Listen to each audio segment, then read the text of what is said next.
देखिए सेबी कितनी चालाक है कि पहले तो जब उसने सीएएस कैश सिस्टम लागू किया, तो लागू करते ही उन्होंने ये एक जजमेंट दे दिया कि भाई ये जो सिस्टम हमने लागू किया है इसमें कोई ग्लिच नहीं है, इसमें कोई प्रॉब्लम नहीं है। ये शुरुआती दिनों का सिर्फ एक छोटा ग्लिच हो सकता है, इसमें कोई स्कैम होने की संभावना नहीं है, कोई मैनिपुलेशन नहीं हो सकता या हुआ भी नहीं है।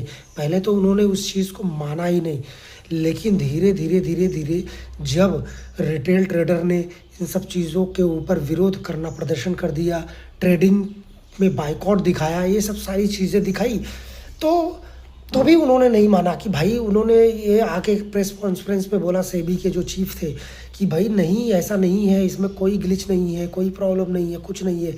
लेकिन अब जब एक स्कैम पकड़ा गया जिसमें एक इंडियन कंपनी और एक फॉरेन की कंपनी दोनों ने मिलके जब इसको अंजाम दिया कैश के सिस्टम में, उसके साथ छेड़छाड़ किया, उसको मैनिपुलेट किया, एक दिन में सेंसेक्स को 400 पॉइंट से भी ऊपर, फिर उसके बाद में नीचे ऊपर करके पैसा कमाया, तब उनको समझ में आया कि नहीं, ये क्लियर है। तो आप ये समझो कि ये उनका एक पर्सनल बायस था सेबी का, जो वो मान ही नहीं रहे थे। उनको पता था कि ऐसा हो रहा है, लेकिन उन्होंने एक्सेप्ट नहीं किया, क्योंकि एक्सेप्ट कर लेते तो उनका ईगो हर्ट हो जाता, वो ईगो हर्ट हो जाता। तो ऐसी चीज़ें नहीं है भाई। मैं ये बोलता हूँ कि कैश का सिस्टम लागू ही क्यों कर दिया, इससे रिटेल को क्या बेनिफिट होने वाला है भाई? कोई बेनिफिट नहीं। इससे आपने सिर्फ इंस्टीट्यूशन को ही बेनिफिट प्रोवाइड किया है, क्योंकि मेजर लिक्विडिटी वही लेके आते हैं, वो मार्केट को मैनिपुलेट कर सकते हैं, अपने हिसाब से ऑर्डर को सेट कर सकते हैं। आपने तो उनको एक दे दिया है कि बेंचमार्क की, आप इसके अंदर में इतना इतना वॉल्यूम पे, इतने परसेंटेज पे अगर आप ऑर्डर लगाओगे इतना होगा, तो उन्होंने उसके प्रो रह के ही काम किया। तो उन्होंने सारी चीज़ों को मैनिपुलेट किया। आप इस चीज़ को मानते क्यों नहीं हो भाई?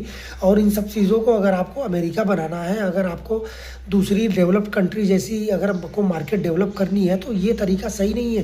पहले आप फीडबैक लो। फीडबैक अगर आप नहीं लोगे तो आप कभी भी सही मायने में किसी भी निष्कर्ष तक आप पहुँच ही नहीं पाओगे, राइट? तो प्लीज़, आप रिटेल ट्रेडर को बचा नहीं रहे हो, रिटेल ट्रेडर को आप बर्बाद कर रहे हो। कैश सिस्टम एक फेल्ड सिस्टम है, ठीक है? तो प्लीज़ आप इसको रोल बैक करो, या फिर इससे बेस्ट कुछ, या तो मैं बोलता हूँ जो रिटेल ट्रेडर का लॉस हुआ है उसको रिफंड करो आप। ये आपकी जिम्मेदारी है, ये आपकी जिम्मेदारी है, आपको रिफंड करना पड़ेगा पूरा पैसा सबका।